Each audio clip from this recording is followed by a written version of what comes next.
नमस्कार, मैं हूं अमन शुक्ला। आप देख रहे हैं वीके न्यूज एमपी। पूरे देश में नए कृषि कानून को लेकर बवाल मचा हुआ है।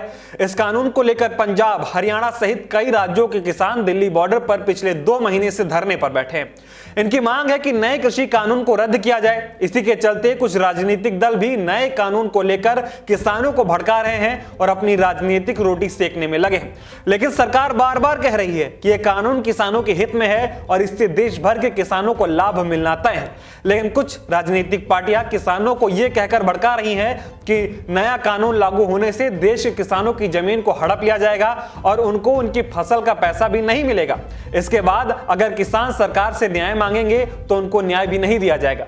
लेकिन मध्य प्रदेश से लगातार ऐसे मामले सामने आ रहे हैं जो इस बात का उदाहरण बन रहे हैं कि नया कानून किसानों के हित में है और अगर उनके साथ कॉन्ट्रैक्ट फार्मिंग के नाम पर धोखाधड़ी की जा रही है तो सरकार उनको न्याय भी दिलाएगी। इसी से जुड़ा एक मामला मध्य प्रदेश से सामने आया है, जहां पर कॉन्ट्रैक्ट फार्मिंग के नाम पर 97 किसानों से धोखाधड़ी हुई। आरोप है कि किसानों ने एक कंपनी के साथ पौधा लगाने का कॉन्ट्रैक्ट किया था। किसानों ने कंपनी को पैसे भी दे दिए थे, मगर कंपनी पैसे लेकर फरार हो गई। बैतूल में अन्नदाताओं के साथ हुई धोखाधड़ी पर एग्रीकल्चर डिप्टी डायरेक्टर केपी भगत का कहना है कि इस मामले की जांच जारी है। लेकिन जब ये बात प्रदेश के कृषि मंत्री कमल पटेल तक पहुंची तो मंत्री जी ने कहा कि ऐसा कोई मामला उनके संज्ञान में नहीं आया है। लेकिन अगर किसी ने प्रदेश के किसानों के साथ धोखाधड़ी की है तो उनके खिलाफ सरकार ऐसी कार्रवाई करेगी कि दोबारा किसी किसान के साथ धोखा करने का वो सोच भी नहीं सकेंगे।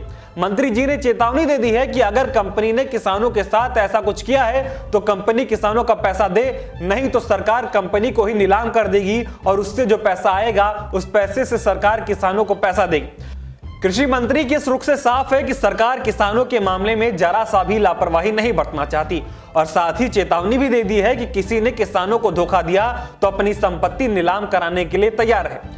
आपको बता दें कि मध्य प्रदेश में किसानों के साथ धोखाधड़ी का यह कोई पहला मामला सामने नहीं आया है। इससे पहले भी एमपी में इस तरह से कई जुड़े मामले सामने आ चुके हैं। हाल ही में ऐसा ही एक मामले को लेकर सरकार ने एक व्यापारी की लाखों की संपत्ति को नीलाम कर किसानों को उनकी बकाया रकम वापस दिलाई थी। इतना ही नहीं, एक किसान ने चावल की कंपनी के साथ बॉन्ड साइन किया था, लेकिन जब चावल खरीदने की बात आई तो कंपनी ने अपना फोन ही बंद कर दिया था। जिसके बाद जब इस मामले की जानकारी उस इलाके के डीएम तक पहुंची तो उन्होंने 24 घंटे के अंदर किसान को न्याय दिलाया था और कंपनी को फोन कर कहा था कि एक दिन के अंदर अगर किसान का धान नहीं खरीदा तो समझो खैर नहीं।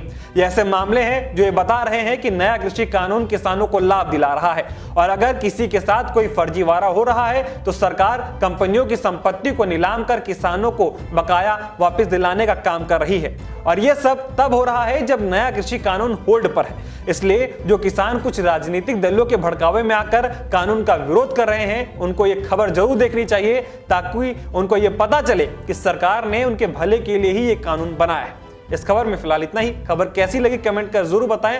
साथ ही मध्य प्रदेश से जुड़ी तमाम खबरें देखने के लिए देखते रहें वीके न्यूज एमपी। धन्यवाद।